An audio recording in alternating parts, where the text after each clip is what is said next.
Hope आप सभी अच्छे होंगे और आपकी तैयारी भी अच्छी चल रही होगी। आज का हमारा टॉपिक है मानव ग्रंथि, जिसको बोलते हैं ह्यूमन ग्लैंड के बारे में आज हम डिस्कस करेंगे। यहाँ से आपका क्वेश्चन देखने को मिलेगा, ठीक है। और ये आपकी फोर्थ ग्रेड की एग्जाम में है ये सिलेबस में। तो बात कर लेते हैं, मेन मेन ग्लैंड पढ़ेंगे, वहीं आपको पढ़ना है, इससे बाहर कुछ नहीं पढ़ना आपको। तो सबसे पहले हम बात कर लेंगे क्या आज के टॉपिक के बारे में, प्रमुख मानव अंतःस्रावी ग्रंथियां। यहां से ही क्वेश्चन आएगा।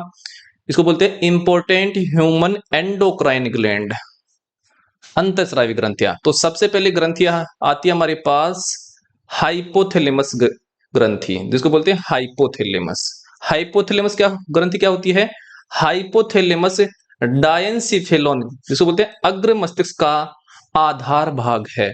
तो ये आपको यहां से क्वेश्चन आएगा कि जो आपका हाइपोथैलेमस है ये किसका आधार है? तो ये है डायंसिफिलिन, और डायंसिफिलिन को बोलते हैं अग्र मस्तिष्क में पाया जाता है डायंसिफिलिन, ठीक है।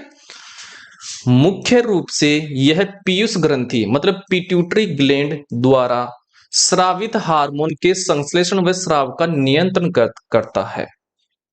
मतलब जो हाइपोथैलेमस है ये किसको कंट्रोल करती है? पीयूष ग्रंथि को। अर्थात जब हाइपोथैलेमस ऑर्डर देगा पीयूष ग्रंथि को कि आप इस हार्मोन का सीक्रेशन कीजिए, इस हार्मोन को बनाइए और इसको रिलीज कीजिए, तभी कौन काम करेगा? पीयूष ग्रंथि काम करेगी, ठीक है। हाइपोथैलेमस में हार्मोन उत्पन्न करने वाली कई स्रावी कोशिकाएं होती हैं। हाइपोथैलेमस दो प्रकार के हार्मोन का क्या करता है? निर्माण करता है, ठीक है। तो देखिए जो आपकी पीयूष ग्रंथि है उसको क्या बोलते हैं? मास्टर ग्रंथि, ठीक है। लेकिन जो पीयूष ग्रंथि है ये मास्टर ग्रंथि है, लेकिन पीयूष ग्रंथि को कंट्रोल कौन कर रहा है? हाइपोथैलेमस। तो हाइपोथैलेमस जो है, हाइपोथैलेमस जो ग्रंथि होती है, ग्रंथि, इसको क्या बोलते हैं? हेडमास्टर ग्रंथि बोला जाता है।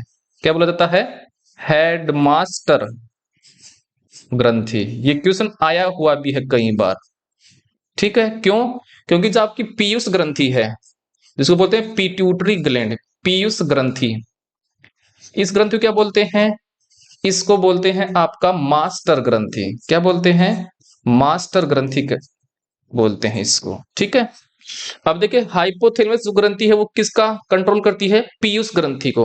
अर्थात जब हाइपोथैलेमस ग्रंथि ऑर्डर देगी पीयूष ग्रंथि को कि आप इस हार्मोन का सीक्रेशन करिए, तभी पीयूष ग्रंथि क्या करेगी? उस हार्मोन का सीक्रेशन करेगी। तो जो पीयूष ग्रंथि है ये किसके अंडर काम करती है? हाइपोथैलेमस की। तो देखिए पीयूष ग्रंथि क्या है? मास्टर। तो देखिए इस मास्टर पे भी क्या कर रही है? कंट्रोल हाइपोथैलेमस से कर रही है पीयूष ग्रंथि का, इसलिए इसको बोलते हैं हेड मास्टर। मतलब जो मास्टर के ऊपर भी क्या करे? कंट्रोल करे, तो वो बन जाता है हेड मास्टर, ठीक है। अब देखिए हाइपोथैलेमस कौन कौन से हार्मोन का निर्माण करता है? दो प्रकार के हार्मोन का निर्माण करता है, ये देखिए आपके सामने। तो पहला तो है आपका मोचक हार्मोन, जिसको बोलते हैं रिलीजिंग हार्मोन। क्या होता है? जो पीयूष ग्रंथि को स्राव करने के लिए क्या करते हैं? प्रेरित करते हैं। अर्थात मोचक हार्मोन ऑर्डर देते हैं पीयूष ग्रंथि को कि आप इन हार्मोन का क्या कीजिए? सीक्रेशन करिए, बढ़ाइए इसका। अब दूसरा क्या हो गया? हाइपोथैलेमस द्वारा कौन सा हार्मोन है? निरोधी हार्मोन, जिसको बोलते हैं इनहिबिटरी हार्मोन। ये क्या करता है? जो पीयूष ग्रंथि से हार्मोन स्राव को रोक दे। मतलब एक कहेगा कि आप बढ़ाइए और निरोधी हार्मोन बोलेगा कि आप कम कर दीजिए स्राव को, ठीक है। तो मोचक हार्मोन और निरोधी हार्मोन एक दूसरे क्या करते हैं? विपरीत काम करते हैं। ये बात भी आपको ध्यान में रखनी है, ठीक है। तो ये दो हार्मोन सीक्रेट करते कौन? हाइपोथैलेमस ग्रंथि। जब हाइपोथैलेमस ग्रंथि मोचक हार्मोन का सीक्रेशन करेगी, मोचक हार्मोन, तो ये मोचक हार्मोन जाएगा किसके पास? पीयूष ग्रंथि के पास। पीयूष ग्रंथि के पास जाएगा और पीयूष ग्रंथि को क्या कहेगा कि आप हार्मोन का निर्माण करिए, हार्मोन का संश्लेषण करिए। ये तो बोलेगा कौन? आपका मोचक हार्मोन। लेकिन जब निरोधी हार्मोन, जिसको बोलते हैं इनहिबिटरी हार्मोन, निरोधी हार्मोन, जब ये निरोधी हार्मोन हाइपोथैलेमस द्वारा स्रावित किया जाएगा और ये जाएगा कहां पर? पीयूष ग्रंथि के पास। और ये क्या ऑर्डर देगा पीयूष ग्रंथि को कि जो आप हार्मोन बना रहे हो, हार्मोन का सीक्रेशन कर रहे हो, उसको क्या कर दो? रोक दो, क्या कर दो, रोक दो। ठीक है, तो ये होता है किसके बारे में, मोचक हार्मोन और निरोधी हार्मोन के बारे में। दोनों ये एक दूसरे क्या करते हैं, विपरीत काम करते हैं। ये बात भी आपको ध्यान में रखनी है। आगे देखिए, आगे बात कर लेते हैं। अब दूसरी ग्रंथि आगे हमारे पास पीयूष ग्रंथि, जिसको बोलते हैं पिट्यूटरी ग्लैंड बोलते हैं। पीयूष ग्रंथि होती है, ये सबसे छोटी ग्रंथि होती है। ठीक है, यह ग्रंथि मस्तिष्क में नीचे की तरफ हाइपोथैलेमस के नजदीक पाई जाती है। तो कहां पर पाई जाती है, मस्तिष्क में पाई जाती है। लेकिन मस्तिष्क में भी कहां पर पाई जाती है, हाइपोथैलेमस के नजदीक, हाइपोथैलेमस के पास पाई जाती है। ठीक है, ये बात आपको ध्यान में रखनी है, अर्थात हेडमास्टर ग्लैंड के पास पाई जाती है। पीयूष ग्रंथि दो भागों में विभक्त होती है। पहला भाग क्या हो गया है, एडिनो हाइपोफाइसिस, और दूसरा भाग क्या हो गया है, न्यूरो हाइपोफाइसिस। तो पीयूष ग्रंथि को दो भागों में बांटा गया है, एडिनो और न्यूरो हाइपोफाइसिस। सुनिए, जो एडिनो हाइपोफाइसिस जो है अग्र पीयूष तथा न्यूरो हाइपोफाइसिस को पश्च पीयूष कहा जाता है। मतलब जो पीयूष ग्रंथि का आगे का भाग है, जैसे मान लीजिए पीयूष ग्रंथि का ये हमारे पास पीयूष ग्रंथि है। ठीक है, पीयूष ग्रंथि है, ये मटर के दाने के समान हो गए, मैंने ये बना दिया मटर का दाना ऐसा। तो ये वाला आगे का भाग है, ये वाला, तो ये तो क्या हो गया है, आपका अग्र भाग हो गया है। क्या हो गया, अग्र भाग। और इसका पीछे वाला भाग हो गया है पश्च भाग। क्या हो गया है, पश्च भाग। तो जो अग्र भाग है इसका, इसको तो क्या बोलते हैं, एडिनो हाइपोफाइसिस, एडिनो हाइपोफाइसिस। और पश्च भाग क्या बोलते हैं, न्यूरो हाइपोफाइसिस। ये बात आपको ध्यान में रखनी है। आगे देखिए, यह शरीर की मास्टर ग्रंथि है। तो इस ग्रंथि का नाम, दूसरा क्या नाम हो गया पीयूष ग्रंथि का, मास्टर ग्रंथि। क्यों, क्योंकि ये अन्य ग्रंथियों पर क्या करती है, कंट्रोल करती है, हाइपोथैलेमस को छोड़ करके। क्योंकि हाइपोथैलेमस तो किसको कंट्रोल करती है, इस पीयूष ग्रंथि को। मास्टर ग्रंथि है जो कई हार्मोन का निर्माण व श्रावण करती है, जैसे वर्दी हार्मोन। तो इसके द्वारा कौन से हार्मोन का श्रावण किया जाता है, वर्दी हार्मोन, अर्थात जिसको बोलते हैं सोमेटोट्रोपिन हार्मोन। दूसरा है प्रोलैक्टिन हार्मोन, थायराइड प्रेरक hormone, oxytocin hormone, vasopressin hormone, gonadotropin hormone इत्यादि। तो ये बात आपको ध्यान में रखनी है, कौन कौन से हार्मोन का सीक्रेशन करती है। प्रोलैक्टिन हो गया है, थायराइड प्रेरक हार्मोन जिसको इंग्लिश में बोलते हैं thyroid stimulating hormone, oxytocin hormone जो दूध का सीक्रेशन करता है ये हार्मोन। तो ऑक्सीटोसिन हार्मोन भी किसके द्वारा स्रावित किया जाता है, पीयूष ग्रंथि के द्वारा।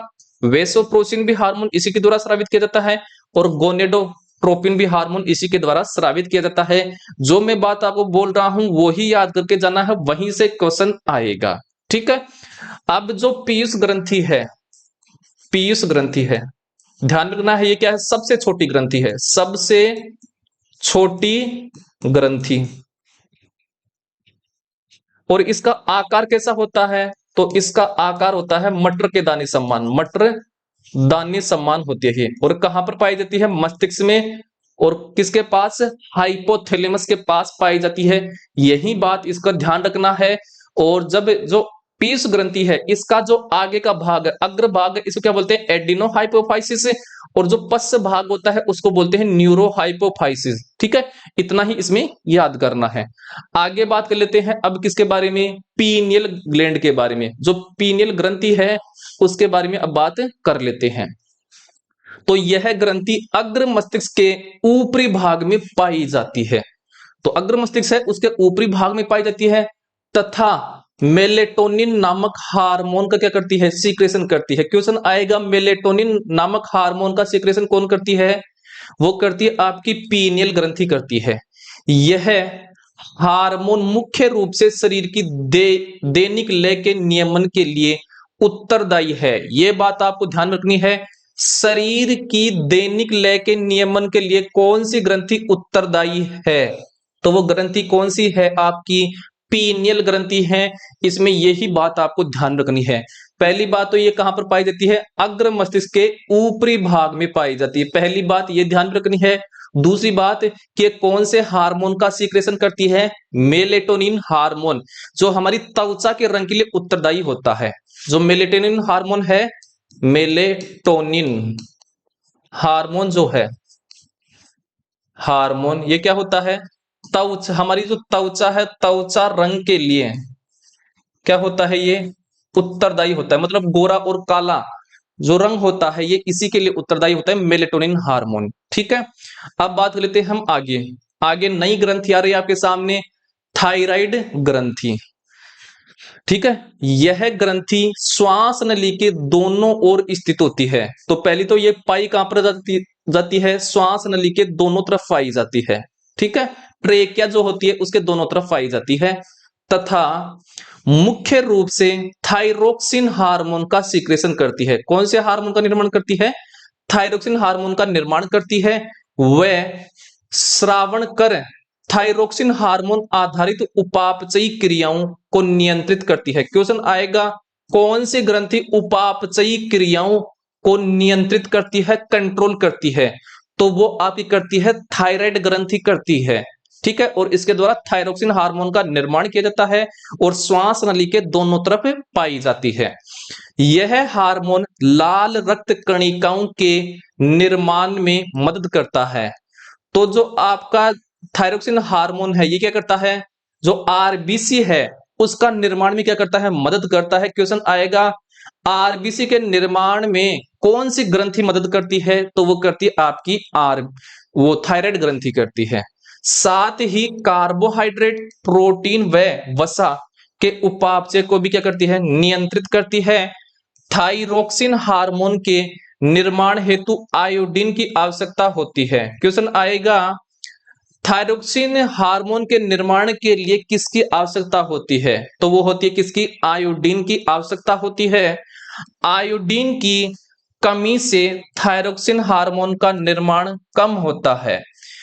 तो जब आयोडीन की मात्रा कम होगी हमारे शरीर में, तो थायरोक्सिन हार्मोन का सीक्रेशन कम होगा, जिसके परिणाम स्वरूप यानी कि थायरोक्सिन की कमी से घेंगा, धेंदा नहीं है, घेंगा जिसको बोलते हैं इंग्लिश में गोइटर रोग उत्पन्न होता है। ठीक है, तो हमने पढ़ा था कि जो थायराइड ग्रंथि है, थायराइड ग्रंथि, पहली बात तो ये कहां पर पाई जाती है, श्वास नली के दोनों तरफ, श्वास नली के दोनों ओर पाई जाती है, दोनों ओर। दूसरी बात, जो थायराइड ग्रंथि है ये कौन से हार्मोन का सीक्रेशन करती है, थायरोक्सिन हार्मोन का बनाती है, थायरोक्सिन हार्मोन का सीक्रेशन करती है। अगली बात है, ये उपापचय क्रियाओं के नियंत्रण करती है। तो ये करती है उपापचयी क्रियाओं का नियंत्रण, क्रियाओं का नियंत्रण करती है, कंट्रोल करती है। ठीक है, जो थायराइड ग्रंथि है ये क्या करती है, आरबीसी के निर्माण में सहायक होती है, आरबीसी निर्माण में, अर्थात रेड ब्लड कार्पल्स इनके निर्माण में सहायक होती है। और थायरोक्सिन हार्मोन के निर्माण के लिए, थायरोक्सिन निर्माण के लिए किसकी आवश्यकता पड़ती है, आयोडीन की, आयोडीन की आवश्यकता पड़ती है। और थायराइड, थायरोक्सिन की कमी से, मतलब जब थायरोक्सिन हार्मोन पर्याप्त मात्रा में नहीं बनेगा तो कौन सा रोग हो जाएगा, घेंगा रोग, घेंगा रोग हो जाएगा, या फिर इसी को बोलते हैं गलगंड रोग हो जाएगा, इंग्लिश में बोलते हैं गोइटर रोग हो जाएगा। ये बात आपको ध्यान में रखनी है। ठीक है, इतना ही इसमें याद करना है। अब चलते हैं आगे की तरफ, आगे बात कर लेते हैं। अब अगला हमारे पास पेरा थायराइड ग्रंथि, जिसको बोलते हैं पैराथायराइड ग्लैंड बोलते हैं। गले में थायराइड ग्रंथि के पीछे पाई जाने वाली यह ग्रंथि पैराथार्मोन स्रावित करती है। तो कहां पर पाई जाती है, थायराइड ग्रंथि के पीछे पाई जाती है। ये ग्रंथि कहां पर पाई जाती है, पीछे, इसलिए इसको बोलते हैं पैराथायराइड। ठीक है, और ये कौन से हार्मोन का सीक्रेशन करती है, तो ये बनाती है पैराथार्मोन, पैराथार्मोन हार्मोन का निर्माण करती है। पैराथार्मोन का प्रमुख कार्य रुधिर में कैल्शियम तथा फॉस्फेट के स्तरों को नियंत्रित करना। तो क्वेश्चन आएगा, रुधिर में कैल्शियम तथा फॉस्फेट के स्तरों को नियंत्रित कौन करता है, तो वो करता आपका पैराथायराइड ग्रंथि करती है। इस हार्मोन की कमी से कौन सा रोग होता है, टिटेनी रोग होता है। किस हार्मोन की कमी से, पैराथार्मोन की कमी से टिटेनी रोग होता है। तो ये आपको चार बात ध्यान में रखनी है पैराथायराइड में, कौन कौन सी, तो जो देखिए पैराथायराइड ग्रंथि, थायराइड ग्लैंड, पहली बात तो कौन सी है, कहां पर पाई जाती है, तो ये थायराइड ग्रंथि के पीछे पाई जाती है, थायराइड ग्रंथि के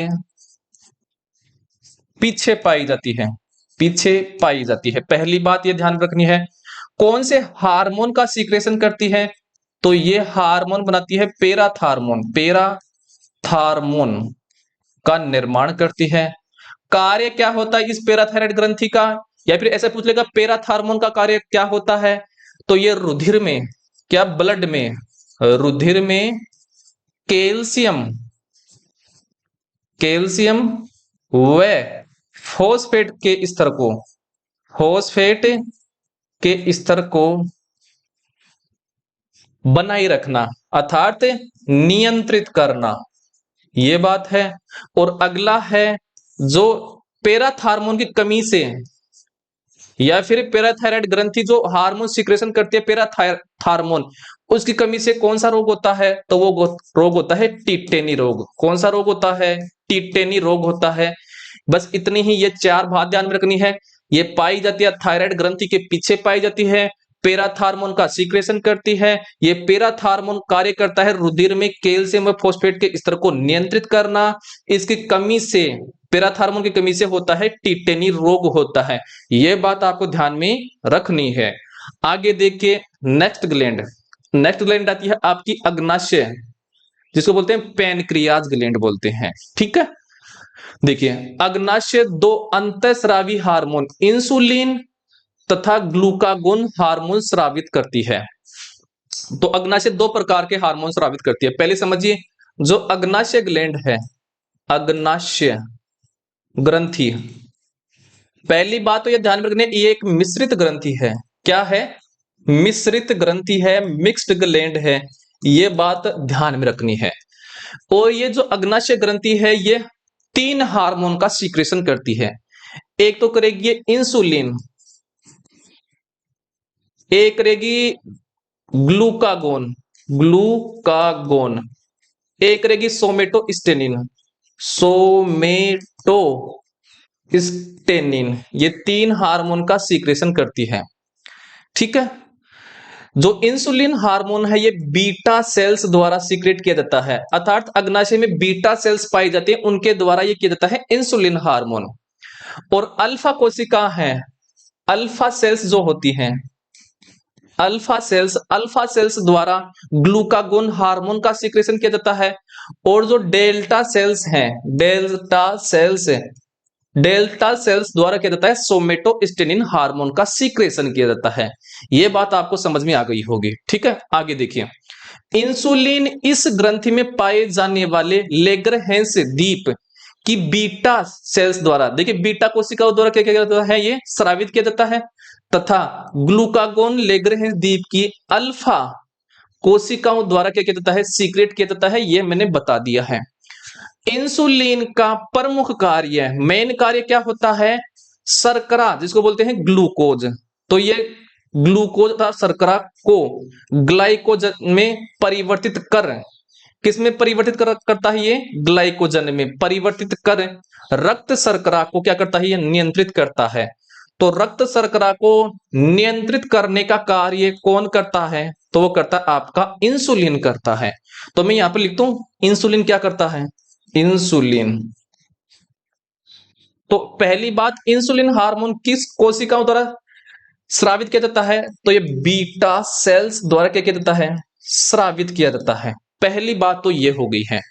अब जो इंसुलिन हार्मोन है, इसका मेन कार्य क्या है, प्रमुख कार्य है, तो इसका मेन कार्य है शर्करा को किसमें बदलना, शर्करा को क्या बोलते हैं, ग्लूकोज, शर्करा को बदलना ग्लाइकोजन में, ग्लाइकोजन में बदलना, जिसे ब्लड में शर्करा की मात्रा क्या हो जाती है, नियंत्रित रहती है। यह बात आपको ध्यान में रखनी है। क्वेश्चन आएगा, रक्त में शर्करा को ग्लाइकोजन में बदलने का कार्य कौन करता है, तो वो करता है आपका इंसुलिन हार्मोन करता है। कौन करता है, इंसुलिन हार्मोन। आगे देखिए, ग्लूकागोन इसके उल्टे ग्लाइकोजन के ग्लूकोज में अपघटन को प्रेरित करता है।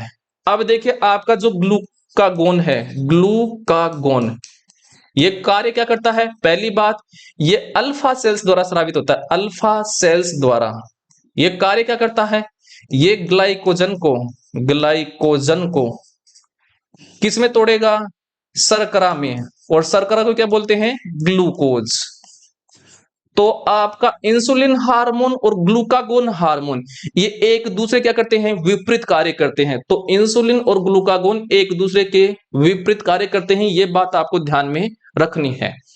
अतः ये दोनों हार्मोन सम्मिलित रूप से रक्त में शर्करा के स्तर को नियंत्रित करते हैं। तो कुल मिलाकर के इंसुलिन और जो आपका ग्लूकागोन है, ये रक्त में शर्करा की मात्रा को क्या करते हैं? नियंत्रित करते हैं। किसी कारणवश यदि रक्त में इंसुलिन की कमी हो जाए तो रक्त तथा मूत्र में शर्करा का स्तर बढ़ जाता है। मतलब जब आपका इंसुलिन हार्मोन कम हो जाएगा तो रक्त में क्या हो जाएगी? शर्करा अधिक हो जाएगी। और वो शर्करा जब हम मूत्र का त्याग करेंगे तो वो शर्करा आएगी हमारे मूत्र के द्वारा बाहर, और इससे कौन सा रोग हो जाएगा? डायबिटीज रोग हो जाएगा तथा मधुमेह नामक रोग उत्पन्न होता है। तो इंसुलिन की कमी से कौन सा रोग होता है? मधुमेह। और मधुमेह को क्या बोलते हैं? डायबिटीज रोग होता है। ठीक है, समझ में आ गया होगा। आगे बात कर लेते हैं। अब आगे हमारे पास आता है अब अधिवृक्क ग्लैंड। अधिवृक्क ग्रंथि जिसको बोलते हैं एड्रिनल ग्लैंड बोलते हैं। पहली बात, वृक्कों के ऊपर भाग में एक जोड़ी अधिवृक्क ग्रंथियां पाई जाती हैं। जो हमारी किडनी होती है, किडनी किस टाइप की होती है? ऐसे होती है किडनी, ऐसे दो किडनी होंगी और ये यहां पर पाई जाएंगी। कहां पर? मैं थोड़ा कलर चेंज कर लेता हूं। यहां पर पाई जाएंगी ऐसे अधिवृक्क ग्रंथि, एड्रिनल ग्लैंड, ऐसे यहां पर पाई जाएंगी इनके ऊपर। ये क्या है? अधिवृक्क ग्रंथि है, अधिवृक्क जिसको बोलते हैं एड्रिनल ग्लैंड। और ये दोनों क्या हैं? ये दोनों आपकी किडनी है, मतलब वृक्क है। ये क्या है? आपकी किडनी है। समझ में आ गया होगा। और अधिवृक्क कितनी जोड़ी पाई जाती है? एक जोड़ी पाई जाती है। और एक जोड़ी में कितनी ग्रंथियां होती हैं? दो। ठीक है, आगे देखिए, मैं कलर चेंज कर लेता हूं थोड़ा। ये दो प्रकार के हार्मोन का स्रावण करती हैं, जिन्हें एड्रीनेलिन या एपिनेफ्रिन, एड्रीनेलिन का दूसरा क्या नाम है? एपिनेफ्रिन, तथा दूसरा हार्मोन है नोर एड्रीनेलिन, और इस नोर एड्रीनेलिन का ही दूसरा क्या नाम है? नोर एपिनेफ्रिन। तो जो अधिवृक्क ग्रंथि है, ये दो हार्मोन का सीक्रेशन करती है। पहला है एड्रीनेलिन और दूसरा है नोर एड्रेनलिन। एड्रेनलिन का ही दूसरा नाम है एपिनेफ्रिन, और नोर एड्रेनलिन का ही दूसरा नाम है नोर एपिनेफ्रिन। ठीक है, ये दो हार्मोन का सीक्रेशन करती है। ये हार्मोन शरीर को आपातकालीन स्थिति में सुरक्षा रखने का काम करते हैं। तो इन हार्मोन का कार्य क्या है? आपातकालीन अर्थात इमरजेंसी में क्या करते हैं? ये सुरक्षा रखने का कार्य करते हैं। जैसे हमें डर लग रहा है, क्या लग रहा है? डर। तो डर के दौरान कौन सा हार्मोन सीक्रेट होगा? एड्रेनलिन हार्मोन सीक्रेट होगा। ठीक है, ऐसी स्थिति में ये हार्मोन अधिक तेजी से स्रावित होते हैं तथा अनेकों कार्य जैसे हृदय की धड़कन, देखिए जब हमें डर लगेगा तो हार्मोन स्रावित होगा एड्रेनलिन, और जब वो हार्मोन सीक्रेट होगा तो देखिए हमारी हृदय की धड़कन बढ़ जाती है। आपने देखा होगा कभी हम कहीं सुनसान जगह पर रहते हैं और वहां पर हमें डर लगता है, डर लगेगा, हमारी हृदय की धड़कन बढ़ जाएगी, श्वास जल्दी जल्दी लेंगे और आंखें फूल जाएंगी, है ना, आंखें चौड़ी हो जाएंगी। तो हृदय की धड़कन बढ़ना, हृदय संकुचन, श्वसन दर, पुतलियों का फैलाव आदि को नियंत्रित करते हैं। तो जो एड्रेनलिन है या फिर नोर एड्रेनलिन हार्मोन है, इनका कार्य क्या है? हृदय की धड़कन बढ़ाना, हृदय संकुचन, श्वसन दर, पुतलियों का फैलाव, इनको क्या करता है? कंट्रोल करता है। इन हार्मोन को आपातकालीन हार्मोन कहा जाता है, इमरजेंसी हार्मोन कहा जाता है। क्वेश्चन आएगा आपातकालीन हार्मोन कहा जाता है, तो वो कहा जाता है एड्रेनलिन और नोर एड्रेनलिन या एपिनेफ्रिन या फिर नोर एपिनेफ्रिन। एपिनेफ्रिन हार्मोन को कहा जाता है क्या? आपातकालीन हार्मोन अर्थात इमरजेंसी हार्मोन कहा जाता है। क्यों? क्योंकि इमरजेंसी टाइम पर एक सीक्रेट होते हैं, जैसे डर लगना है, कहीं और कुछ होना है, उस दौरान कौन से हार्मोन सीक्रेट होते हैं? एड्रेनलिन और नोर एड्रेनलिन, और इन्हीं का दूसरा नाम है एपिनेफ्रिन और नोर एपिनेफ्रिन, इनका नाम है। ठीक है, आगे बात कर लेते हैं अगली ग्लैंड के बारे में। अगली ग्लैंड हमारे पास है थाइमस ग्रंथि, जिसको बोलते हैं थाइमस ग्लैंड बोलते हैं। थाइमस हृदय तथा महाधमनी के ऊपरी भाग में स्थित होती है। तो पहले तो इसकी लोकेशन आ गई है, ये कहां पर पाई जाती है? ये पाई जाती है आपकी हृदय अर्थात हार्ट तथा महाधमनी के ऊपरी भाग में स्थित होती है।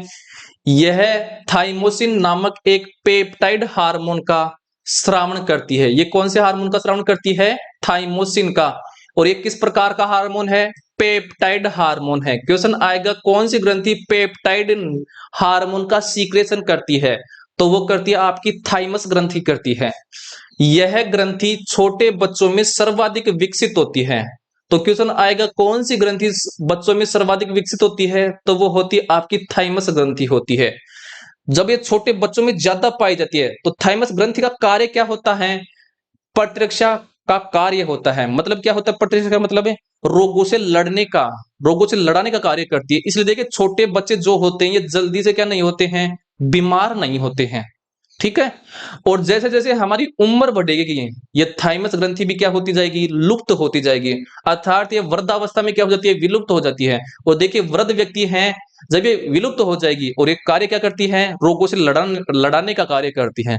जब ये विलुप्त हो जाती है तो देखिए जो वृद्ध व्यक्ति हैं वो क्या होते हैं? जल्दी बीमार होते हैं, क्योंकि थाइमस ग्रंथि क्या करती थी? रोगों से लड़ाती थी, और यही विलुप्त हो गई है तो अब जो वृद्ध व्यक्ति हैं वो जल्दी से बीमार होने लग जाते हैं। ठीक है, परंतु यौवनारंभ पश्चात यह क्या हो जाती है? सिकुड़ जाती है। आ गया? मतलब ये धीरे धीरे जैसे जैसे हमारी एज बढ़ती है वैसे वैसे क्या होने लग जाती है? सिकुड़ने लग जाती है। तो थाइमस ग्रंथि का कार्य क्या होता है? यहां पर लिख देता हूं, थाइमस ग्रंथि। थाइमस ग्रंथि का कार्य क्या है? तो यह कार्य करती है प्रतिरक्षा तंत्र को मजबूत करती है। प्रतिरक्षा तंत्र को मजबूत करती है। और मैंने बोला था प्रतिरक्षा का मतलब क्या होता है? रोगों से लड़ाने में सहायक करती है। ठीक है, अब आगे बात कर लेते हैं। आगे हमारे पास आता है वर्षण। वर्षण भी क्या है? आपका ग्रंथि है। ये मत समझना अब ऐसे ही आ जाएगा कि निम्न में से ग्रंथि नहीं है फिर है, ऐसे आएगा। तो वर्षण क्या है? ग्रंथि है जिसको इंग्लिश में बोलते हैं टेस्टिस है। और ये पाए जाते हैं किसमें? नर में पाए जाते हैं। और कितने जोड़ी पाए जाते हैं? एक जोड़ी। एक जोड़ी में कितने होते हैं? दो। मतलब दो वर्षण पाए जाते हैं। अगर जोड़ी की बात करें तो एक जोड़ी वर्षण पाए जाते हैं। तो यह ग्रंथि केवल किन में पाई जाती है? पुरुषों में पाई जाती है, नरों में पाई जाती है, पुरुषों में पाई जाती है। यह एक लैंगिक अंग है। तो ये जो है आपका वर्षण, ये क्या है? एक लैंगिक अंग है, सेक्सुअल ऑर्गन है, जो टेस्टेस्टेरोन, कौन सा हार्मोन सिक्रेट करती है? टेस्टेस्टेरोन नामक नर हार्मोन का स्रावण करती है। यह हार्मोन नर लैंगिक अंगों का क्या करता है? विकास करता है। तो नर लैंगिक अंगों का विकास करने में कौन सा हार्मोन उत्तरदायी है? तो वह है टेस्टोस्टेरोन हार्मोन उत्तरदायी है। तथा शुक्राणुओं के निर्माण की प्रक्रिया में भूमिका निभाता है। तो शुक्राणुओं के निर्माण की प्रक्रिया में प्रेरक कौन निभाता है आपका भूमिका? तो निभाता है आपका कौन? वर्षण। अर्थात जो टेस्टिस है, टेस्टिस करता है टेस्टोस्टेरोन हार्मोन का स्रावण। तो टेस्टोस्टेरोन हार्मोन करता है शुक्राणुओं के निर्माण में क्या करता है? योगदान देता है अपना। ठीक है, ये इतनी ही बात ध्यान में रखनी है। पहली बात, वर्षण किन में पाया जाता है? नरों में पाया जाता है। और ये क्या है? एक लैंगिक अंग है जो टेस्टोस्टेरोन हार्मोन का सीक्रेशन करता है। ये टेस्टोस्टेरोन हार्मोन नर लैंगिक अंगों का विकास करता है और शुक्राणुओं के निर्माण की प्रक्रिया में भूमिका निभाता है। इसके अलावा जो वर्षण होते हैं ये एक जोड़ी पाए जाते हैं। कितने पाए जाते हैं? एक जोड़ी। या फिर पूछे तो ये दो वर्षण पाए जाते हैं। कितने? दो वर्षण पाए जाते हैं। ये बात भी आपको ध्यान में रखनी है। आगे देखिए, आगे हमारे पास आता है अब क्या? अंडा से आता है। अंडा से ये किस में पाया जाता है? ये पाया जाता है महिलाओं में अर्थात मादा में पाया जाता है। अंडा से को बोलते हैं क्या? ओवेरी बोलते हैं। ठीक है, और अंडा से भी कितनी जोड़ी पाई जाती है? एक जोड़ी। तो अंडा से जो होते हैं ये एक जोड़ी पाए जाते हैं। और एक जोड़ी में कितने होते हैं? दो। या फिर हो जाएगा दो अंडा से पाए जाते हैं। दो अंडा से। अंडा से कार्य होता है अंडाणु का निर्माण करना।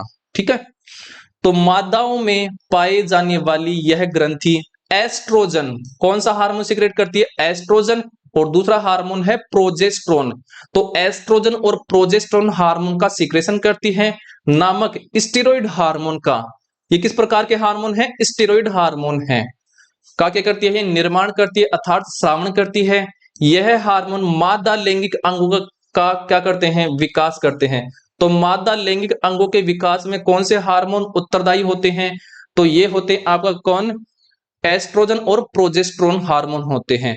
और मादा लक्षणों का नियंत्रण करते हैं और मासिक चक्र का भी क्या करते हैं? नियंत्रण, अर्थात जो मेंस्ट्रुअल साइकिल होती है जिसको बोलते हैं एमसी।